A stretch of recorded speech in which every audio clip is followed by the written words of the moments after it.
And in the morning, as they passed by, they saw the fig tree dried up from the roots. And Peter, calling to remembrance, saith unto him, Master, behold, the fig tree which thou doth curseth is withered away and dead. And Jesus answered and saith unto them, Have faith in God.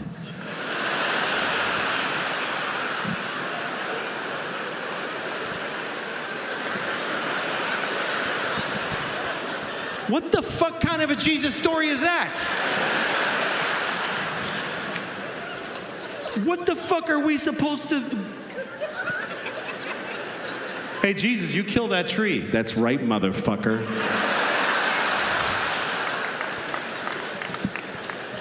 What are we supposed to learn from cranky, hungry Jesus? There's no figs on the tree, so he's like, you're fucking dead, you piece of shit tree. You're fucking dead. And the tree's like, but the time of figs is not yet. It's just, I need another week.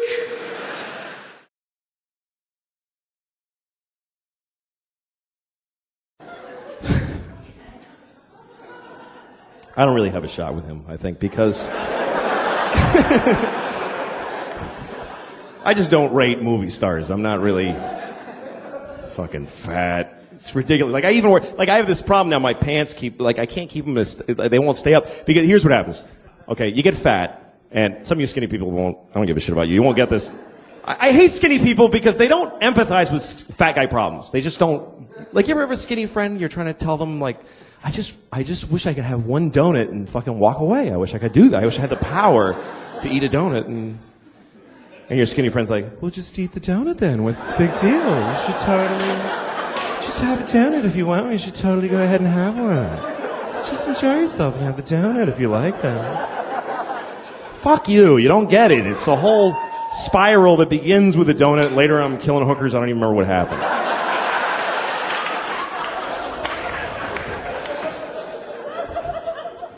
But so here's what happens. You get fat and your pants start to get tight, right? And then you get fatter because it's not like, oh, I'll stop eating now, you know?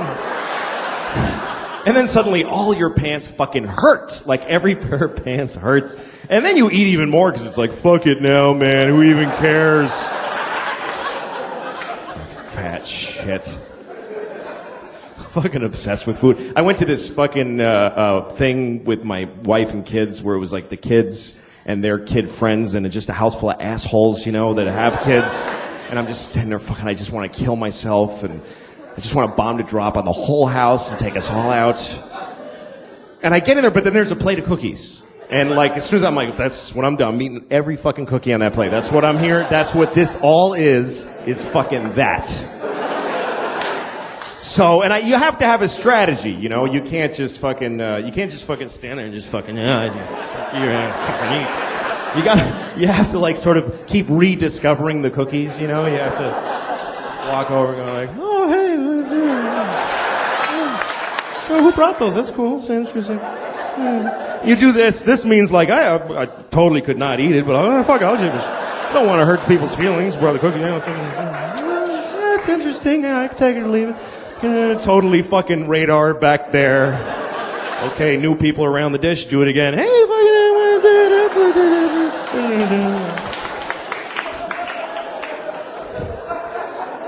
if people start noticing, you have to say something like, these are crazy, like I don't know what it is about them. Yeah, it's the fucking cookies. It's not you're a piece of shit that can't stop eating anything. But, so here's what happens, though. You get fat enough, though, what happens is your belly starts to push out like this, and then it pushes your pants down to your pelvis because they won't hang in the normal place anymore. And then down there, they feel loose, and you start going, hey, losing weight, all right, I'm coming down. My pants are getting loose, I am getting thinner. I ate my way through to the other side, I did.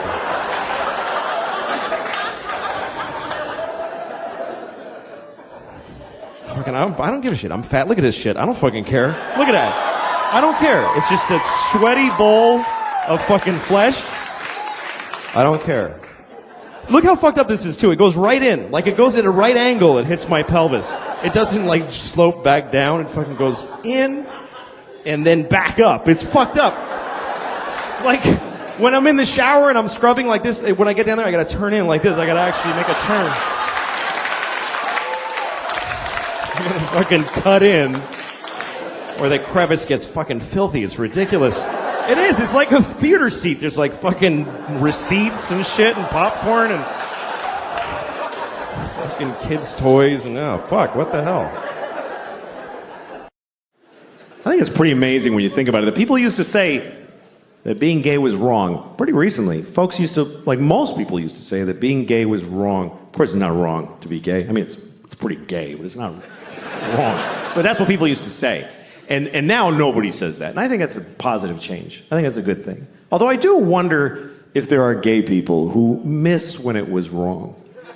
Maybe there's a few who miss when it was, because wasn't it a little more fun when it was like, this is fucking crazy? Like, didn't that give it a little zhuzh, a little, I could lose my job, oh fuck. Because now they're like everybody else, which is great, and they can get married, that's terrific, but is that fun to fuck your husband at your house? Wasn't it more fun to be in an all-night club at 4 a.m, like, I'm breaking my mother's heart. Oh, yeah. I don't know. I don't even mean just gay people. Just some people like when sex is a little fucked up, you know? Some people like when sex is a little fucked up. All right. No. All right, you want to talk about it? Should we talk about it? Yeah, all right. I don't mind talking about it. Okay. Here's what I'll give you some advice. Here's some advice that really only I can give you. Here's my advice. If you ever ask somebody, can I jerk off in front of you? Just let me finish. Let me finish what I'm saying. Fuck. Okay. If you ever ask somebody, may I jerk off in front of you? And they say yes. Just say, are you sure? That's the first part. And then if they say yes, just don't fucking do it. Just don't do it. Because look, whatever you're into, okay? Because everybody's got their thing. Whatever your thing is, I don't know. You all have your thing. I don't know what your thing is. You're so fucking lucky that I don't know what your thing is. Do you understand how lucky you are? That people don't know your fucking thing, because everybody knows my thing. Everybody knows my fucking thing now. Obama knows my thing. Do you understand how that feels? To know that Obama was like, good Lord.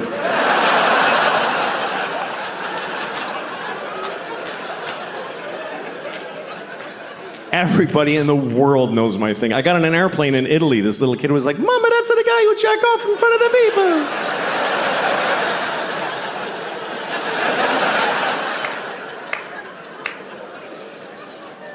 So whatever your thing is, I don't know what it is. Maybe you can't come unless you have your father on speakerphone. Whatever it is.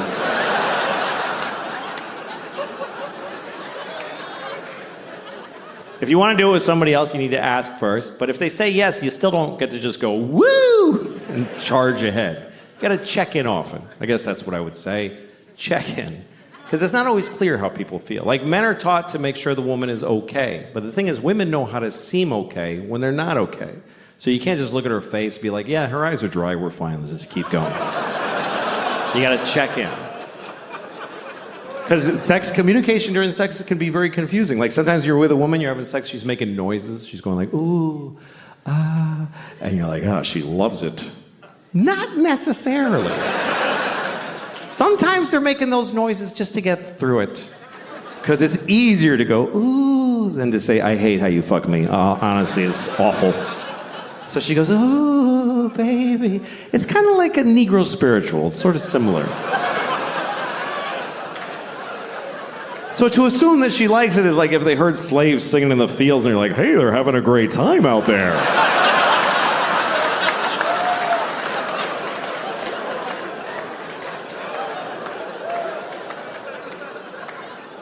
As far as my thing, I don't know what the fuck. People are like, why do you want to do it anyway? Okay, I don't know. I like jerking off. I don't like being alone. That's all I can tell you. I get lonely. Where is everyone? It's just sad. I like company. I like to share. I'm good at it, too. If you're good at juggling, you wouldn't do it alone in the dark. You would gather folks and amaze them.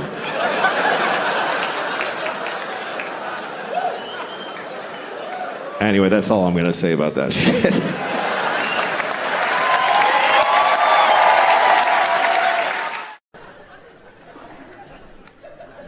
You know, you have bad thoughts. Hopefully you do good things.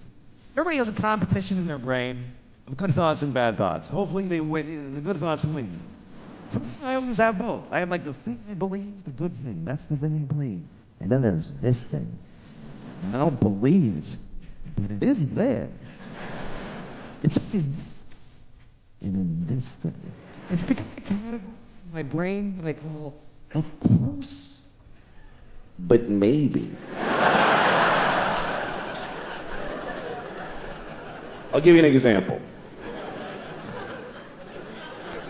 Okay, like of course, children who have nut allergies need to be protected. Of course.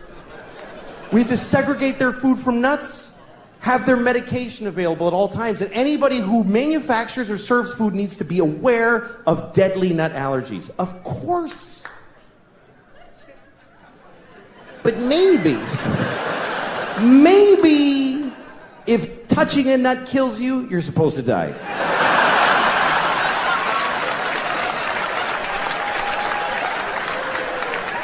Of course not. Of course not. Of course not. Jesus. I have a nephew who has that. I'd be devastated if something happened to him. But maybe, if we all just do this for 1 year, we're done with nut allergies forever.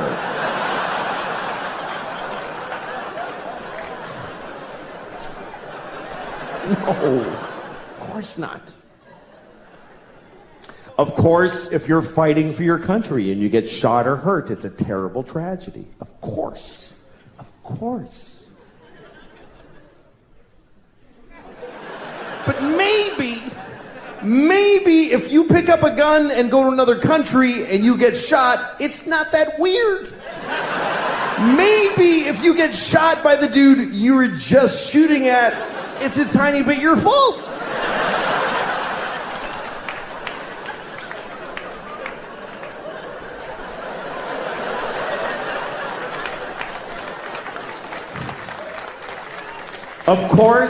Of course, slavery is the worst thing that ever happened.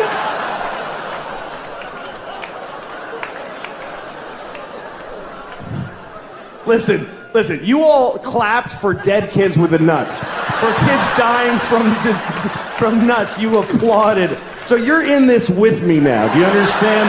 You don't get to cherry pick. Those kids did nothing to you. Of course, slavery is the worst thing that ever happened. Of course it is. Every time it's happened. Black people in America, Jews in Egypt, every time a whole race of people has been enslaved, it's a terrible, horrible thing. Of course. But maybe every incredible human achievement in history was done with slaves. Every single thing where you go, how did they build those pyramids? They just threw human death and suffering at them until they were finished. How did we traverse the nation with a railroad so quickly? We just threw Chinese people in caves and blew them up and didn't give a shit what happened to them. There's no end to what you can do when you don't give a fuck about particular people. You can do anything. That's where human greatness comes from, is that we're shitty people, that we fuck others over. Even today, how do we have this amazing microtechnology? Because the factory where they're making these, they jump off the fucking roof because it's a nightmare in there. You really have a choice. You could have candles and horses and be a little kinder to each other, or let someone suffer immeasurably far away just so you can leave a mean comment on YouTube while you're taking a shit. Thanks a lot, folks. You guys were great. Thank you very, very much. Thank you. NPR. We always listen to NPR because we're better than you. And so we're listening to NPR at breakfast the other morning, and there's this one story where they kept using this phrase. They kept saying 9/11 deniers. They kept saying that. 9/11 deniers. And my daughter was like, what is that? And I said, well, it's a group of people that think September 11th was a conspiracy. And she said, oh, I thought they were saying 9/11 deniers.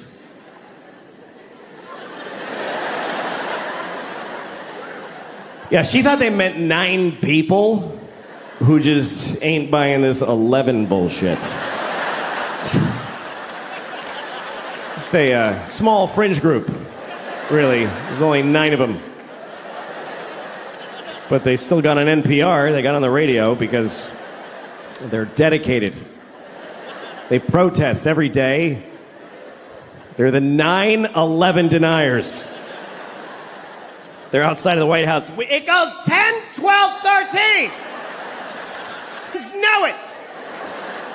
We are the 9/11 deniers. We know that 11 is a bullshit number propagated on the people by the man.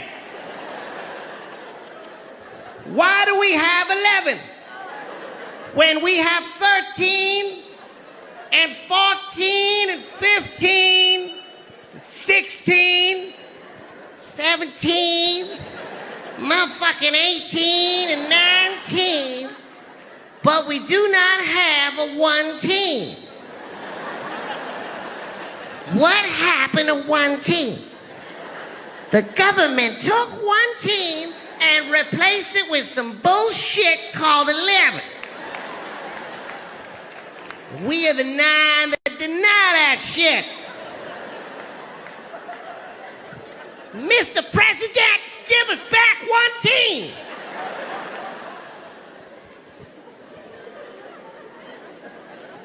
I don't mean to offend any Chinese people with the stereotype, but... That's right, I'm Chinese, motherfuckers. I lived in Shanghai. I'm Chineser than a motherfucker. I'm a chopsticks and whatnot. Ha! All right. I'm sorry. Here's the thing. Stereotypes are harmful. That's the truth. But the voices are funny. And I don't know how to reconcile those two facts. I enjoy doing the voices, but they're offensive. So I do them at home. I used to do them for my kids when they were little. They liked them. They didn't know it was a race thing. They just enjoyed, Daddy, do the friendly man. You want me to be the friendly man, little girl? We love the friendly man. He loves little white girls, too. Let's have some scrambled eggs.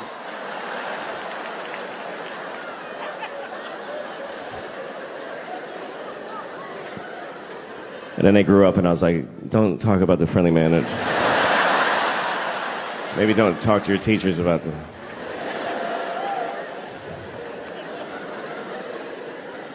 My kids go to public school in New York City, and all right, send your kids there then. Teach them that's what life is like. The teachers amaze me because I don't know. This is the worst. Here's the worst thing about this country to me is that there's no more noble profession than to be a public school teacher. It's easily. Please don't. You're not gonna like it. You're not gonna like where it's going. I don't recommend clapping at any things. You'll regret it at the end of the thing. In a democracy, there's no more noble contribution you can make than to teach in a public school. And in this country, the people that do that, they're fucking losers. They're just rock bottom fucking losers. And everybody knows it, but they keep doing it. New people are teaching every day, knowing how shitty it is. They show up, they tell them ahead of time, hi, what is this job? And they say, okay, here's what we need you to do. We need you to make children know math. Wow. Do they want to know math? No, they don't want to know it. You need to make them know it against their will while they're exploding sexually and Who are these children? Just whatever kids live near the building.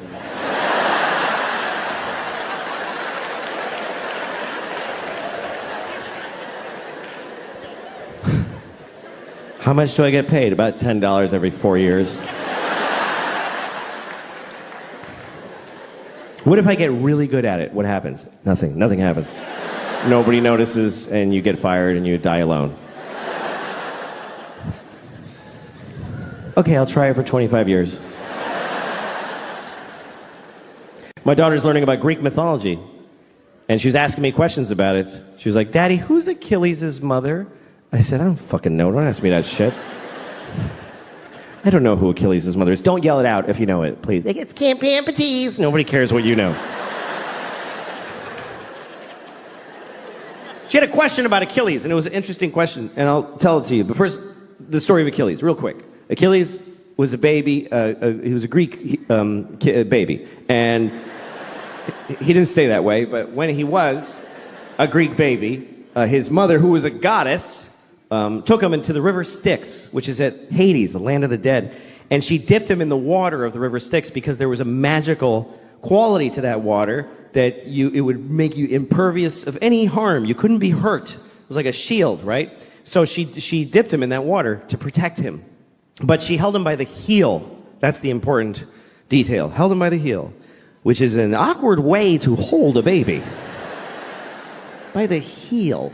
Try holding a baby by the heel and dipping it in a river. You'll never see that baby again.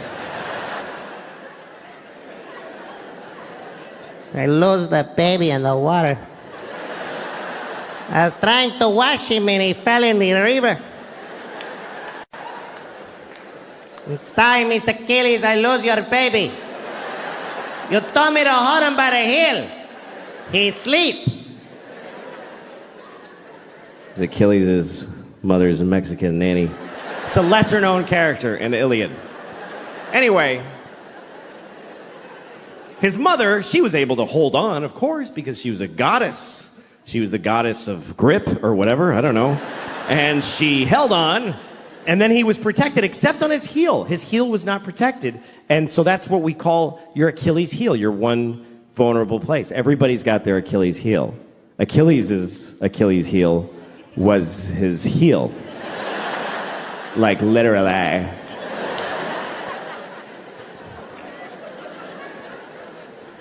Anyway, so my daughter, here was her question. She said, how come his mother didn't just dip him again? She could have just dipped him one more time with the other leg in there. Did she just like you're like a sign that says one dip per goddess? Did you ever color an Easter egg? It's not that complicated. You dip it, and then you hold it differently and dip it again. Smart kid. I was proud of her. But at the same time, I thought, who the fuck are you to judge this woman? It bothered me. Because here's what the story of Achilles teaches me, is that if you're a parent, it's never enough what you do for these motherfuckers. It's just never enough. It's still gonna be your fault. How much more do you want from a mother? She dipped her kid in magic water and protected 99% of his body. Is any of it up to him? He could have just wore a big shoe and be careful. But he goes out in sandals, fucking flip-flops, and a sword and fights the whole planet. I'm Achilles because my mother dipped me. Finally, somebody got him in the heel, and he's like, Mom! Thanks a lot, Mom! It's not fun to be single at 41. I was married for 10 years. I'm divorced. I got 2 children. It's hard to start again. after a marriage. It's hard to really like look at somebody and go, hey, maybe something nice will happen. You just don't. I know too much about life to have any optimism. Because I know even if it's nice, it's going to lead to shit. I know that if you smile at somebody and they smile back, you've just decided that something shitty is going to happen. You might have a nice couple of dates, but then she'll stop calling you back, and that'll feel shitty. Or you'll date for a long time, and then she'll have sex with one of your friends, or you will with one of hers, and that'll be shitty. Or you'll get married, and it won't work out, and you'll get divorced and split your friends and money, and that's horrible. Or you'll meet the perfect person who you love infinitely, and you even argue well, and you grow together, and you have children, and then you get old together, and then she's gonna die. That's the best case scenario, is that you're gonna lose your best friend and then just walk home from D'Agostino's with heavy bags every day and wait for your turn to be nothing also. It's true, everything that makes you happy is going to end at some point, and nothing good ends well. It's like if you buy a puppy, you're bringing it home to your family saying, hey, look everyone, we're all gonna cry soon. Look at what I brought home. I brought home us crying in a few years. Here we go. Countdown to sorrow with a puppy. I remember I had a dog when I was a kid, and we had to put him to sleep because he had a tumor on his snout. And I remember I was home when the vet called and said, yeah, that's a malignant tumor that he's got to go. And I was like, well, can we fix it? And he goes, I'd have to just remove his whole snout. And then he'll just have this weird, round, furry head that doesn't look like a dog. And he could only eat with a straw, but you can't teach a dog to suck through a straw. So he'll just die of being stupid and having a round head. So I think you should just kill him. That's what I recommend. And I was like, okay, well, should we make an appointment for a few weeks from now? And I swear to God, the guy goes, no, just bring him over. I'm not doing anything. I'll kill him right now. Like, just bring him over now. Why wait? I'm not busy. So I bring the dog to the vet, and I remember I'm holding the dog, and he sticks him full of a crazy amount of morphine, or the right amount if you're trying to kill a dog with it. And my dog dies. And then I left him there, because, it was arranged. I didn't, sneak out and leave my dog. We had no money. So I left and I asked the vet, I made the mistake of asking the vet, what are you going to do with my dog? And he said, he just goes in a mass grave. And I was like, what's that like? And he goes, it's just a big pile of dead dogs. So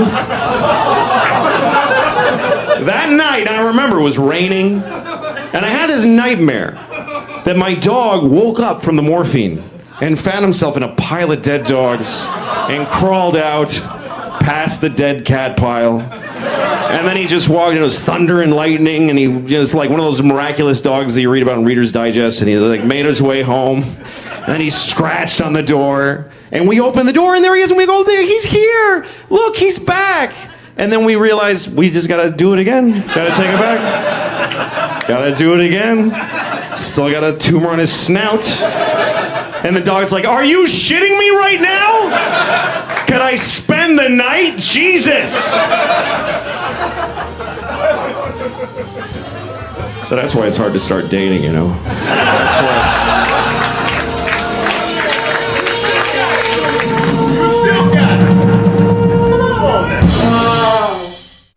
Daddy, where are we going?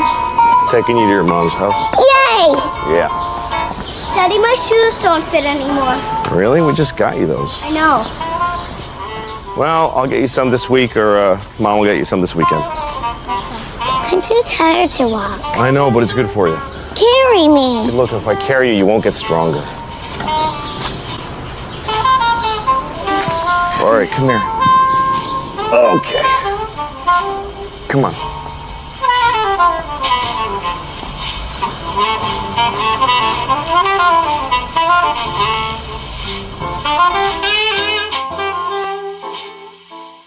Well, I think life is pretty. I don't think it's so awful. I don't think you should expect anything to go well. I think the only thing you have coming to you after you're born, the only thing you have really coming to you is death. That's the only thing that you're owed. You're owed. And the only rest thing of it you is can- whatever yeah. you get lucky enough to dodge the buses that can hit you and stuff, you know. Right. But I think the world the way it is better than it could be. I think that you know, there's war and there's murder, but there's not as much as there could be. Really. There could be so much more. Like when I see a crowd of people like at Disneyland or something, I'm like, how are they not killing each other all the time? Like, how are there not like 50 murders every day at Disneyland? Just people with knives just going, could you just move? You know, just little, just. When I hear like a man was murdered, I'm like, sure he was. People get. There's no horror. There's no, oh my God, a man was murdered. I'm upset for him, blah, blah, his family, but I'm not surprised. I'm not surprised. I was, once I saw a homeless guy at a bus stop, and he looked really wretched, and there was a woman next to him with a purse, and in my head I was saying to him, murder her, what are you, just murder her and take the money. You're homeless. Life is kicking you in the balls every day. Start murdering and eating well. Like, why wouldn't you do that? Sounds very reasonable when you say it. This week is testing week at schools. I hear a lot about that. Yep. Yeah, so there did 3 days of extensive standardized testing. And what are the consequences of the standardized testing? Well, the way I understand it, if a school's kids don't test well, they burn the school down. So it's pretty high pressure. A lot of pressure on the kids. Yeah. Wow. And the tests are written by people that nobody knows who they are. It's very secretive. And the questions are, because they have to prepare for these tests for a long time. A lot of the year is about the tests. Teaching for the test. Teaching to the test, they call it, because they decided there's a new way kids should think, and we're going to prove they're thinking it by having them pass these tests, or we burn the school down.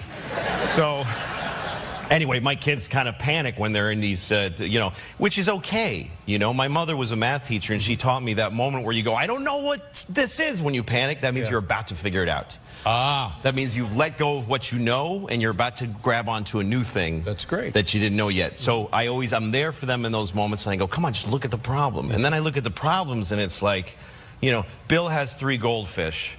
He buys 2 more. How many dogs live in London? Or something like that. So, That's crazy. Well, you better notify the fire department. That's right. New York is such a part of your show. Yeah, I love it. And the way you depict New York, you must go crazy for this town. I do, because there's all sides of the spectrum here, you know. Sometimes you're I have children here, too, so sometimes you're in a park and there's pigeons, and then there's an old lady masturbating or whatever. I'm saying that's one side of the spectrum. Yeah. Well, you know how it is when you're looking at pigeons. They're pretty erotic. Worked up. Well, she fed all her bread to them, and there was nothing left, so she started to masturbate for them. She's doing it for the pigeons. All right, I'm sorry. Part of it was I wanted to cut out the middleman. That's an exciting idea. Yeah. I make a show, I literally output it on my MacBook, and you watch it on your iPad. That was exciting to me. Yeah, sure. But here's the thing. When you cut out the middleman, you deal with the customers directly. Are you really dealing with the customers? Well, I don't. I mean, I read some of the emails I get. And like one guy wrote to me after I was on the air for 3 weeks, and he said, I'm still on the fence about trying your show. I don't know if I want to spend the $5.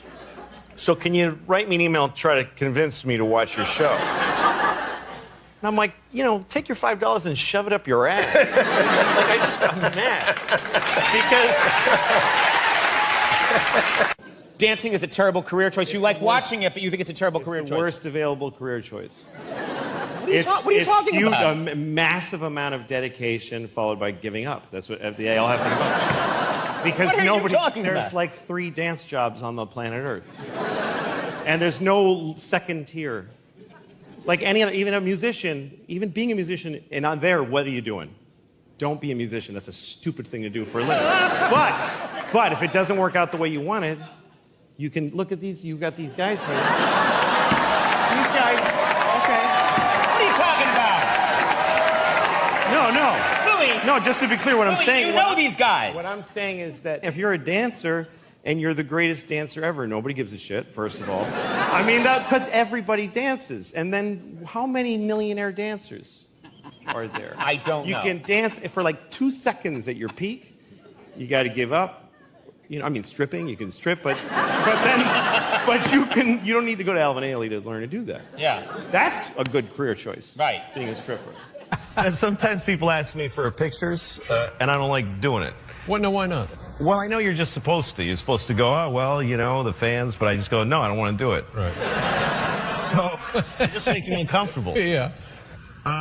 But one time, like, so I always try to be nice how I say no. I go, oh, you know, but thank you, Sure. you know, okay. So I was coming out of a restaurant once, and these two women are standing there, and I hear them say, picture. So I go, oh, no, I'm sorry. I just don't like doing that. Right. I hope that's okay. Yeah, well, and they're that like, seems reasonable. okay. And I said, what's your name, though? And she's like, Janet.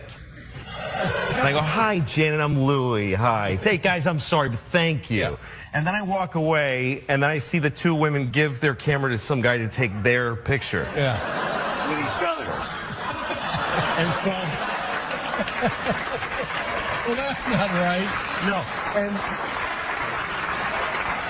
so I look at this story from their point of view. They want a picture of themselves, and they go to a random stranger, could you take our picture for us? Oh, you know, I just don't like doing that. I'm really sorry, but what's your name? What a Yeah. creep. What a gross creep. Something very wrong. Once Really again, wrong it's with all that. your fault. Sure. Of course it is. Yeah. But I was watching Schindler's List, and this moment happened that it just stuck with me. It's a scene where all the Jews are being thrown out of Warsaw, and it's very sad. And they're going down the street, and there's these Polish people that aren't Jewish watching them leave. Right. And one of them is a little girl, and she's about 7 years old, and she's on a mailbox, and she's very cute, and she's yelling, "Goodbye, Jews! Goodbye, Jews!" And this really left an impression on me, and probably on the Jews that she was yelling at, too. Because I think it's real. I It's think a very that happened. powerful moment, yeah. Yes, and I think it probably really happened, and somebody told Spielberg about that, and he was like, we're doing that in the movie. So he made that scene, which means he had to find a little girl to play that little girl. He had to find a little cute girl who could yell, "Goodbye, Jews!" at grown-ups. Right. And that's a really... And I know how movies are made, so I know somewhere there's a tape of like 50 little girls all trying really hard, trying to get the "Goodbye, Jews" part. Right. And they're all adorable. They're adorable. Or some of them aren't so good at it. Yeah. Because there's no kid actors that are like, you know, Sean Penn, can I work from within? They're all adorable. They're all cute. Right. There's a tape somewhere of little girls. Hi, my name is Anne Marie, and I'm with William Morris. Goodbye, Jews. Goodbye, Jews. Anne Marie, we need a little more anger. Oh, I'm sorry. Goodbye, Jews. Okay, next. And there's another girl. Goodbye, Jews. Okay, next.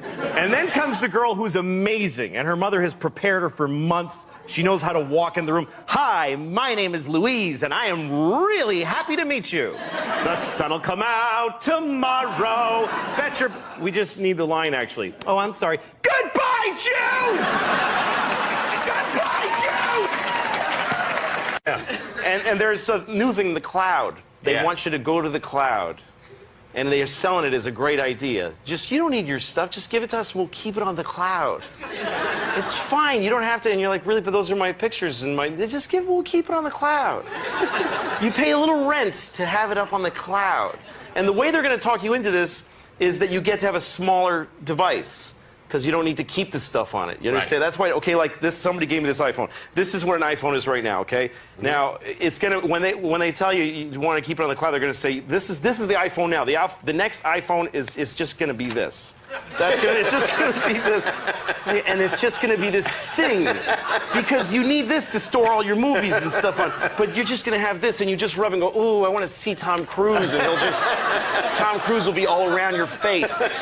And then you want to see, you know, Selma Hayek, and then you take it and you that's how it's gonna work. I'll give you $10,000 for that thing right now. Some parents really struggle with, like, all the other kids have the terrible thing, so my kid has to. Yeah, let your kid go and be a better example to the kids. Just because the other stupid kids have phones doesn't mean that, okay, well, my kid has to be stupid, otherwise she'll feel weird. Right. You know, I think these things are toxic. I don't, especially for kids. It's just this thing. It's bad, and they don't look at people when they talk to them, and they don't build the empathy. You know, kids are mean, and it's because they're trying it out. They look at a kid and they go, "You're fat," and then they see the kid's face scrunch up and they go, "Ooh, that doesn't feel good to make a person do that." Right. But they got to start with doing the mean thing.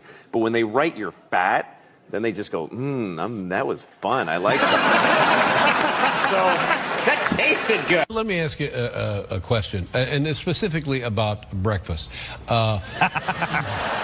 I have this conversation with my son, who is 10, who is, I guess, right between the ages of your daughters.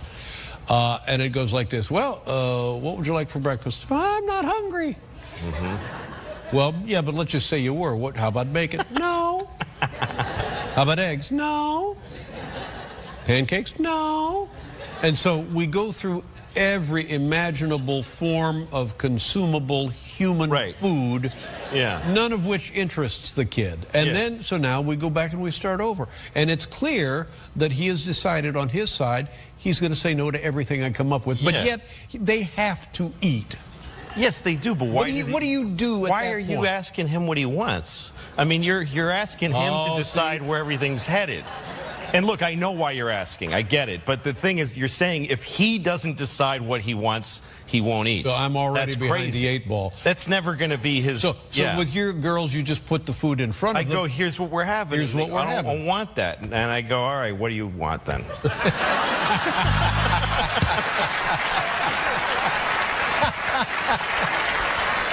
Well, how are your children doing? Are they all right? How are they? My kids are good. Yeah.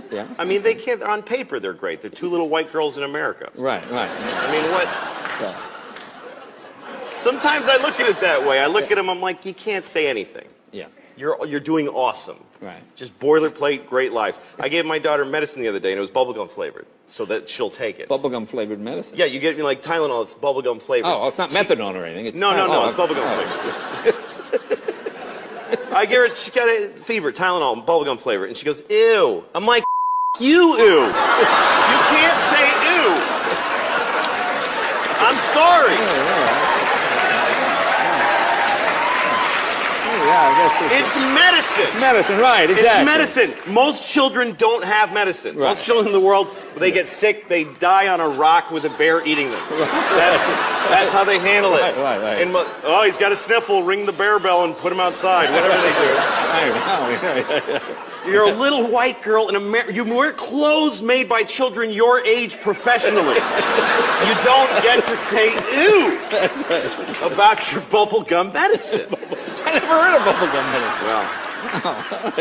Well, You got the holidays coming up. Are you doing any plans? no. You seem like a very holiday guy. Yeah. I just want to say I'm not trying to say that if you're white you can't complain. Right. I'm just saying that if you're black you get to complain more. Right. Because you can't. There you go. Don't tell the band that.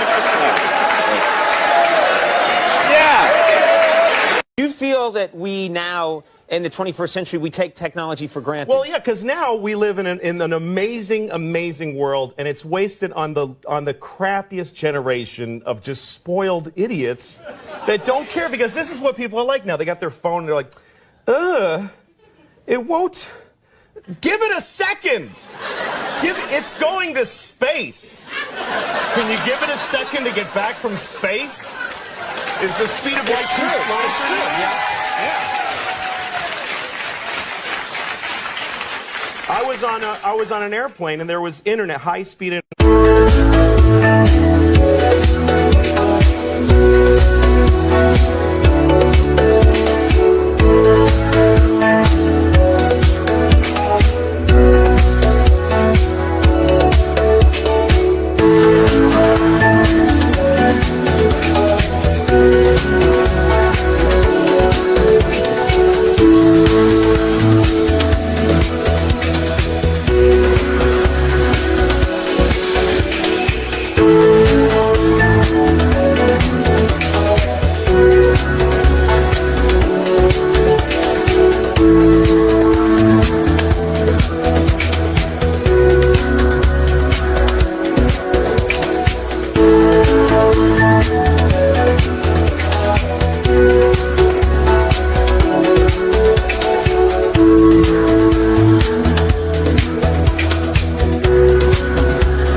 airplane. That's Yes. the newest thing that I know exists. And I'm sitting on the plane, and they go, open up your laptop. You can go on the internet. And it's fast, and I'm watching YouTube clips. I'm in an airplane. And then it breaks down. And they apologize. The internet's not working. The guy next to me goes, this is bull.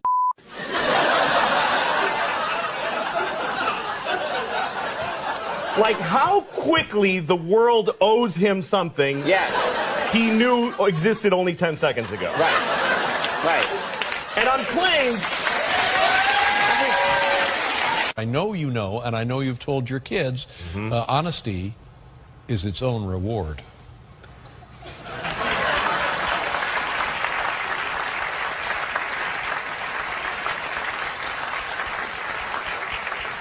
I don't think so. I don't think so.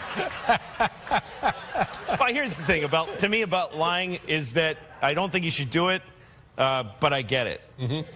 That's how I feel about it. I get it. Right. Because kids lie because they're in trouble. You know, if you're in trouble as a kid, it's too much. You can't take it. You're worried. You know, yeah, kids don't lie for some weird Machiavellian, they're not like, what my teacher said about you? It's interesting. They're not trying to start something. No. It's because somebody was like, did you take the chocolate? And they're terrified. Yeah. Terrified. Yeah. If you're in trouble, you don't care. You're a grown up. You just go, oh, sorry. Right? Well, again, I've been in trouble and that didn't work. And I tried it. I said it just like that. Sorry. I have this friend, he has a phone that can IM, he can instant message, and so now I really want him to die because I'm sick of getting these fucking messages from him on his phone. I'm in a shoe store. That's the whole message. We're not secret agents. I don't need to know where you are. So I get this message from him. He says, I'm on an airplane in Seattle. So I wrote back and I said, well, I hope your plane crashes. And he gets pissed off and he calls me, take it back. We're about to take off. I'm like, fuck you. I hope it crashes. I don't have to take it back. Hope it crashes twice. Hope it crashes and kills Happy and they go, fuck it, let's try again. And they take off and crash again. I hope that happens. Sincerely, I hope it. And he tries to make, he goes, well, how are you going to feel now if my plane crashes after you went and said that? I'm like, are you shitting me? That would be amazing. To know that I can do that? I'd happily trade your life for knowledge of my powers. He's one of those guys who just makes you hate him because, when you have a friend that you hate, you can't break up with your friends, He always starts conversations that I don't want to have. He's like, hey, what would you do if you had a time machine? I'm like, fuck you. I don't... You know what? I wouldn't use it. I just let it sit in my house. I'd put a drink on it. And I got a time machine. I never even wanted it. I don't know. Not interested. I'd use it to go back 30 minutes ago and punch you in the fucking face before you asked me that. That's all. One use. So he goes, well, here's what I would do. Because, of course, that's the whole fucking point of asking me, is to stare at me while I say mine and then say his. So he said if he had a time machine, he would kill Hitler. Like, he would go back and kill Hitler. I love that he thinks he can just kill Hitler just because he just goes back there and walk up and kill the dude. And I was thinking, that's a noble purpose for a time machine. I would do that, but I would have gone back then, but I wouldn't have killed Hitler. I would have raped him. That's what I thought. Because I think that would have been enough. I think that would have stopped him from doing all that shit. If he had been raped by me, he never would have pulled any of that stuff, man. Should we invade Poland? No, I'll just take a shower. I don't feel good. He would have...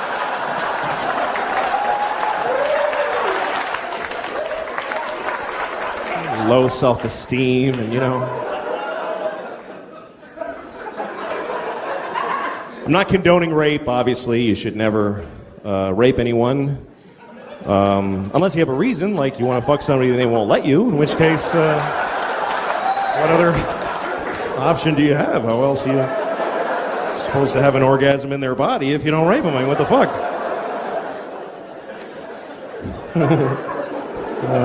Okay, that's fucked up. Because, look, my mom just died. She just died. That's how it works. By the way, for you young people, here's how life goes. One of your parents is going to die. And the other one is just never gonna fucking die. And guess what? It's not the one you wanted. Nope.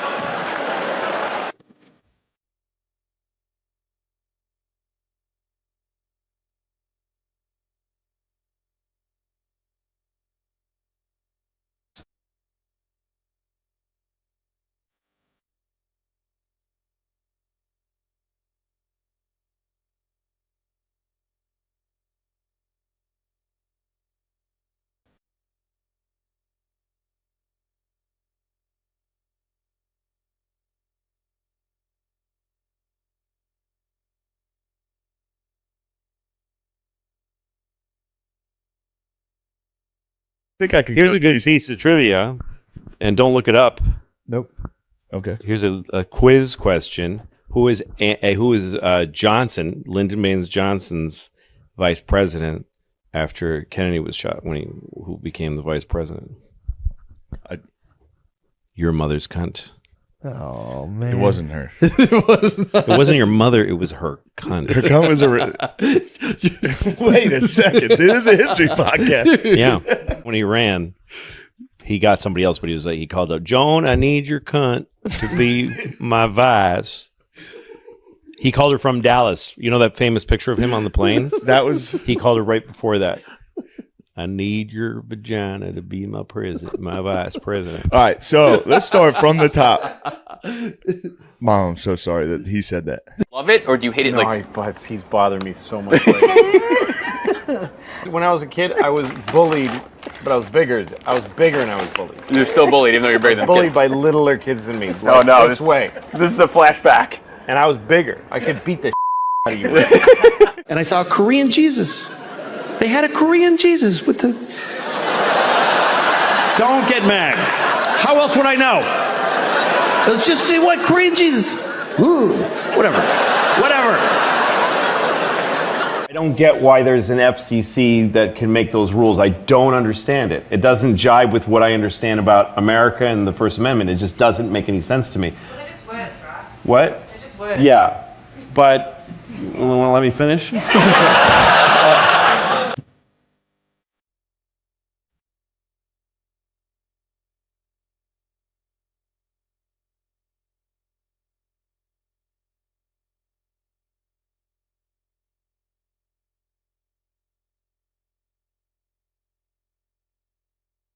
Like any other, even a musician, even being a musician and on there, what are you doing?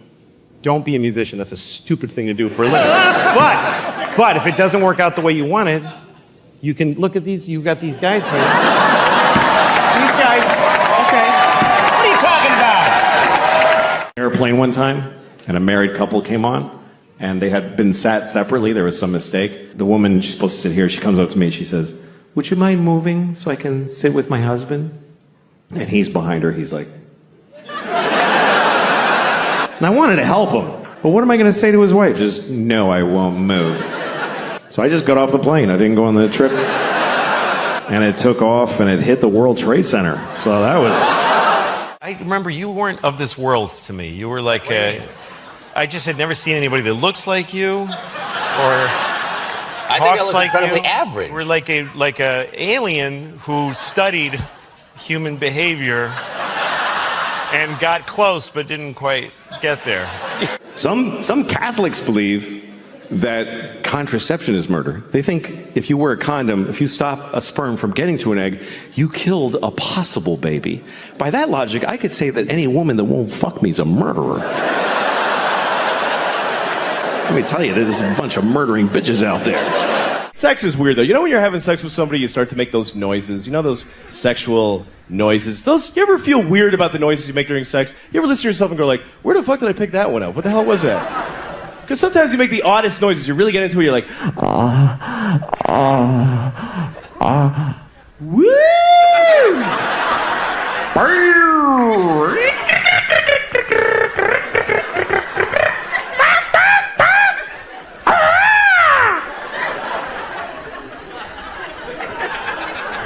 That'd be fun to make that noise with somebody that you're having sex with for the very first time, you know? After all the tension that built up to it, right at the moment of passion, you go, ah!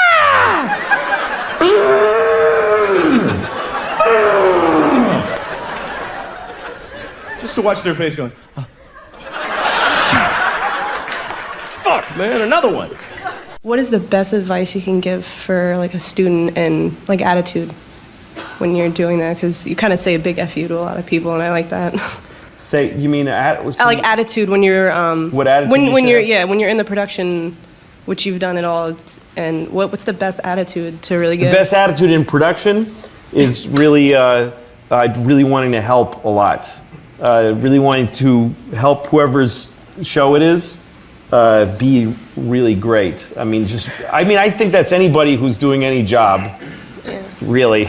Should want that job to be done really well. I mean, this is a simple answer, but it's really true. Yeah. There's one person really usually that has an idea of how to do something, and everybody else should really want. I mean, it's such a rare and great gift to get a job in show business. It's very, very. It's not. You're not going to get one. I mean, statistically, you're not. You know, because if you go to France, they just have no sympathy. No. But even if they're not in France, French people from France are that way. Yeah. I was in New York once, and these French people came up to me and asked me for directions, I guess. Like, they just asked totally in French. Right. It was amazing. They didn't even do like a, how do you say, or something like that. They just walk up to me and one goes, and I was like, I'm sorry, I don't speak French. And he's like, Je le tété, le chete, le pete, le poing. So I have mild racism. It's benign. It's not aggressive. It's not even negative racism. It's mild racism. I'll give you an example. Okay, like if I go to a pizza place I've never been to before, and it's run by 4 black women, I'll go like, See, it's very mild. It's extremely mild racism. I'll notice that. Yeah. You don't usually see that, 4 black women running a pizza place. Unless it's called 4 Black Girls Pizza or something like that. Like, that's the whole point of the place. The thing is that Ellen is not a popular person. She's kind of a rotten, smelly, awful, she sucked when I met her. Is she not a nice lady? Idiot. She's. I wish we were on XM so I could describe her completely. Of course, but I can't. I know people that work for her as writers, and she's dope and mean to people. Oh, easy, Lou, on the language. Yeah, you know what I mean? Yeah, she's a spoil sport. She's a real ninny. She's a right rotter, isn't she? Yeah. Yes, she's a right rotter. Yeah, she's yes, most definitely. Was she a good stand-up in a day? Yes, I think she was. Okay to say? She was a good stand-up. Okay. She was fine. She was all right. I know she never made me laugh really, but because she's got that way about her. Being a leather. Well, no, not that one. Yeah, I don't. Who cares about that? But the fact that she has this sort of MO means that people pile it on. Yeah. So it's like, oh, look at her working. She shouldn't be working. And whatever, that story. You know what? I've had a show where I had writers, and often I'd look at them and say, you guys stink, and I hate you. So the stories about how tough she is on the writers, that I take with a grain of salt because well, I guess there's a natural, you got to crack the whip, and also there's a natural thing where the person who's on camera is taking the hits for bad jokes. But would you do it in front of a live audience? What's that? Would you do it in front of a live audience? Oh, no, never. I think that's what the story was about. Yeah, she did a joke and it sucked, and she goes, why would you write that for me? And she was dead serious. Well, I don't know. While they were in break. Yeah, no, she sucks. You had good writers on Lucky Louie, man. Every one of them. One time I was with a friend of mine who lives in New York also, and we went to pick up his cousin. She lived on a farm in New Hampshire her whole life. Her family was this weird family. They kept their kids on a farm. Anyway, her parents finally died, so she got to leave. And so she came down to visit her cousin, my friend, in the city. And so we picked her up at Port Authority bus station. She had never been to any city before, and we're picking her up at the Port Authority, that smelly hole of a place. And we pick her up there, and she's just freaking out at New York. She's never seen anything like it. And we pass this homeless guy, and she sees him. I mean, we all passed him, but she saw him. She's the only one who actually saw him. We didn't. Me and her cousin were like, so he's supposed to be there. So there's a perfectly good reason why that's not me and it's him. It's all the right people always win. I'm sure of it. But so there he is, and this dude was particularly homeless. He was one of those high-octane homeless, smelly, just piss smell. The unbelievable piss smell just he was piss. He didn't just smell like piss. He was. When you piss, he comes out. That's how much. It's just this dude with garbage all over him. I don't know if he had gathered it for warmth or folks just went ugh all day.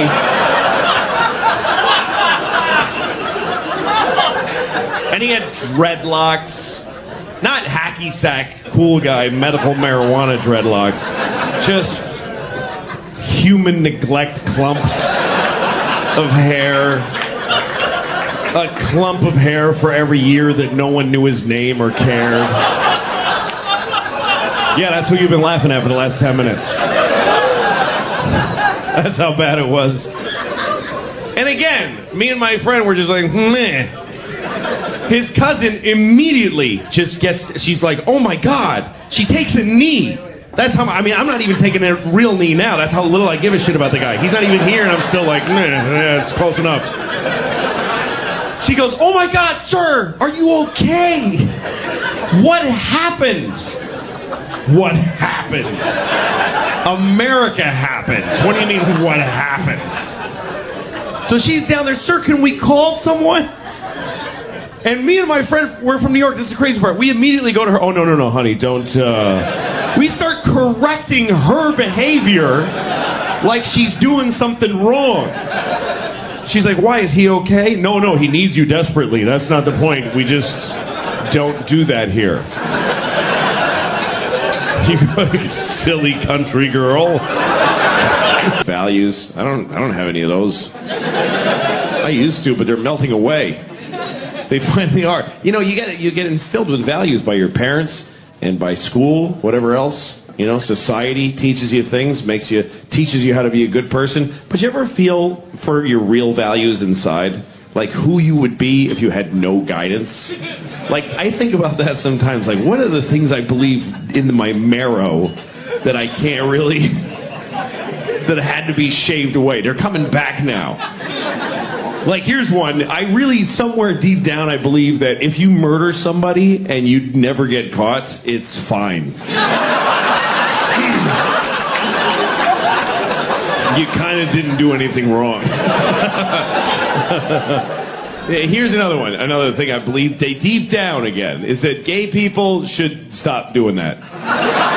Because, and not for any moral or societal reason, I don't give a shit. I have gay friends. That's love. It's, you should respect what they want to do with their lives. But they're doing it wrong. It's not supposed to be two vaginas smushed together. It doesn't make any sense. It's like two buckets and you hold the openings against each other. There's nothing being accomplished. You need to put a thing in a thing, otherwise what are you doing? I mean, gay guys, I get it, because they're putting a dick in a place. In an ass of a man, which, by the way, what better place to put a dick than a man's ass? It's perfect. It's, even a vagina is awkward. You have to go up and in, and you have to kind of, or she has to splay herself, and you have to go like this. It just looks weird, even. But a guy, you just walk up to him, and your dick's in his ass. That's it. You just walk up behind him. And it's that simple. Just, I'm gay. That's it. You just walk up, you're gay. And then somebody goes into you.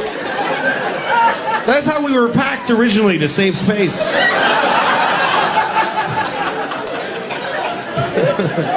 But the two holes bump. What the hell are you doing? It's wrong. Not morally, just geometrically. I think there's a hell, and I think I'm going. And like a friend of mine was telling me about how he had sex with a hooker, and it turned out to be a guy. And it was like a horrible thing for him, and he had to get over it with therapy. And as I'm listening to this, I realized, shit, that happened to me too. And the upsetting part of it wasn't that it happened, but that I had forgotten. This wasn't like a landmark in my life like it was for him. I was like, oh yeah, no shit, I f***ed a guy once back in Montreal. I forgot about that. Yeah, then that dude is an asshole, which I know is not a popular belief, but I do think he's an asshole because Every story. Abraham. He went to Abraham in the middle of the night. There's only like 8 guys then. And God would just, once in a while, he'd just bother one of them. So, God went to Abraham's house. And he's like, Abraham! Wake up, man! And Abraham's like, dude, what is up? What is up? And God goes, kill your son! Dude, kill your son! And Abraham's like, you mean Isaac? I don't know his name, just kill him! Just kill him! Ah. I'm God, kill him! And Abraham goes, why? Because you don't love me if you don't do it. You don't love me. Do it! So Abraham's like, dude, you are insecure. I don't understand you. But okay, fine. Goes, wakes up Isaac, takes him to a mountain somewhere. I don't know why he had to be all drama queen about it and take him to a mountain. Could have just killed him in the sleep and go back to sleep. But he took him woke the poor kid up, dressed him, took him to a mountain. Kid's like, Daddy, what are we doing? Oh, just gonna murder you. Goes like this. God shows up right before he does it. Goes, hey, what are you doing? This is in the Bible, I swear to God. Isaac and Abraham goes, I'm killing Isaac. And God's like, why would you? That's your kid. What is wrong with you? And he's like, And he just went home feeling like a piece of shit. That God is like a shitty girlfriend. You won't do it because you don't love me. Okay, I'll do it. Why are you doing it? What the do you want from me? But that's a sin, to say the Lord's name in vain. But you don't even have to say something that terrible. You can go to hell just for saying Jesus Christ with a tone in your voice. It's all the tone in your voice. That's the weird part. It's very subtle sin, because you can say, Jesus Christ, you're fine. But if you say, Jesus Christ, you go to hell forever. Just for saying it like that. There must be at least one dude who was right on the line. Who was like, Jesus Christ. And then he's in hell. He's like, seriously? For that? That's it? Seriously? It was a huge pumpkin. What was I going to not say anything? It's one of the top 10 commandments. It's in the 10 commandments to not take the Lord's name in vain. Rape isn't up there, by the way. Rape is not a 10 commandment. But don't say the dude's name with a shitty attitude. I think it's so unfair, though, to send people to hell for saying Jesus Christ, because it's just too satisfying. I don't know why that is, but it just feels good. Oh, Jesus Christ! It just feels good. It cleans you out. I don't know why. Whether you're angry or in pain or having sex or all three at the same time. What did folks say before that dude? How did anybody express themselves in a big moment before Jesus? Even the people that knew him. How did the people watching him be crucified? What could they even say watching that happen? They're like,